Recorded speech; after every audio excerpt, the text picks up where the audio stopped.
অবশেষে তামিম ইকবাল বিসিবি সভাপতি হয়ে গেল। অনেক দিন যাবৎ তামিম ইকবাল এটার পিছনে অনেক ঘোরাঘুরি করতে আছে, কিন্তু কোনোভাবে সম্ভব হইতে আছে না। অলরেডি গতকালকা আগের যে বোর্ড আছে ওই বোর্ড ভাঙ্গি নতুন করে আবার তামিম ইকবাল সভাপতি, তার সাথে আরও 12-13 জন লইয়া বোর্ড বানানো হয়েছে আবার নতুন করে। ঘটনা কিন্তু এই জায়গায় শেষ না।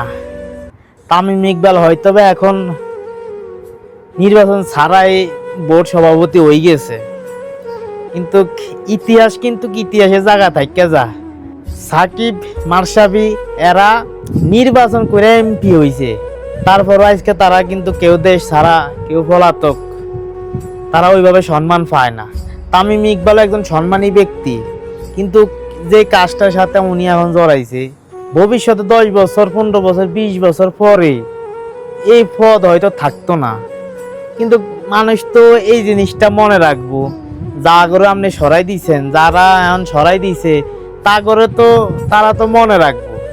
ধরেন এই সরকার যাওয়ার পরে আবার 10 বছর 20 বছর পরে আবার কোনো না কোনো সরকার আইব, তারা হয়তো আবার আপনার টান দিব যে আপনি এই সময় এই কাজটা করছেন, নির্বাচন ছাড়াই আপনি তাই সভাপতি হয়ে গেছেন।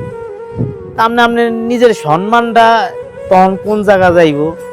মাশরাফি একজন সম্মানী ব্যক্তি আছেন, শুধুমাত্র এমপি হওয়ার কারণে তার লগে যেটা হইছে, যে সরকারের আমলে খেতে নির্বাচন করিয়ে আইছিল, আমরা নির্বাচন ছাড়াই আইছেন, তামিম ইকবাল নির্বাচন ছাড়াই আইছে। এটা পরবর্তীতে 10 বছর 20 বছর পরে এটার কি হইব এটা এখন বলা যায় না। আমরা তো আম জনতা, আমরা কি যেটা দেখি হিরাই কইতে আছি, হিরাই কই জামনে হয়তো বা এটার পিছনে অনেক কিছু করছে তামিম ইকবাল এতদিন যাবত। অবশেষে এটা সাকসেস হইছে, তামিম ইকবাল সভাপতি হইতে পারছে, এটা মানতে হইব, সাকসেস হইছে। এখন এই ক্ষমতা কতদিন টিকবো, কতদিন থাকবো, এটা হইছে পরের হিসাব। 10 বছর 20 বছর থাকবো, তার আগেও চলে যেতে পারে, ঠিক নাই।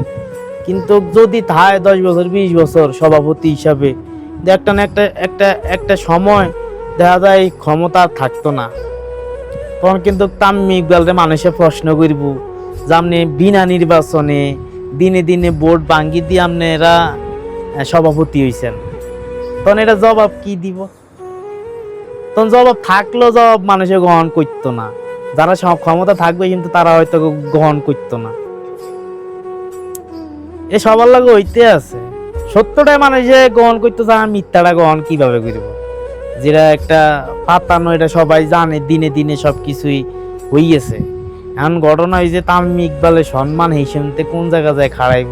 তামিম ইকবাল আমার হিসাবে কাজটা, এটার সাথে কোনো ক্রিকেটার, কোনো সেলিব্রিটি, কোনো রাজনীতির সাথে জড়ানোটাই উচিত না। কারণ এই যে রাজনীতি খুব খারাপ একটা জিনিস। রাজনীতি যারা করে তারা 5 বছর জেলে থাকে, 5 বছর ক্ষমতা থাকে, 10 বছর জেলে থাকে, 10 বছর ক্ষমতা থাকে। রাজনীতিবিদেরও খেলা হয়েছে এইটা।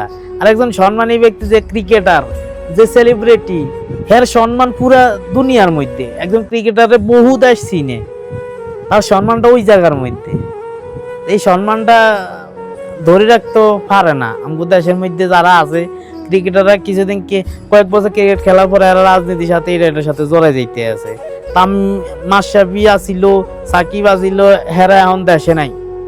সাকিবুল হাসান খুব আকতি মিনতি করতেছে, শেষ সময়টা আমারে খেলার সুযোগ দাও, কিন্তু তারপরে হইতে আছে না, হইব।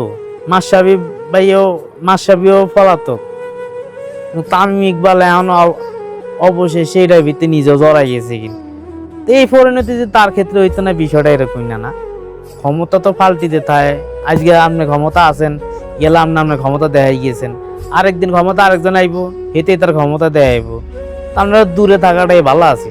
আপনারা আপনাকে সম্মানটা কত দূরে ধরে রাখতে হইবেন আল্লাহ ভালো জানে।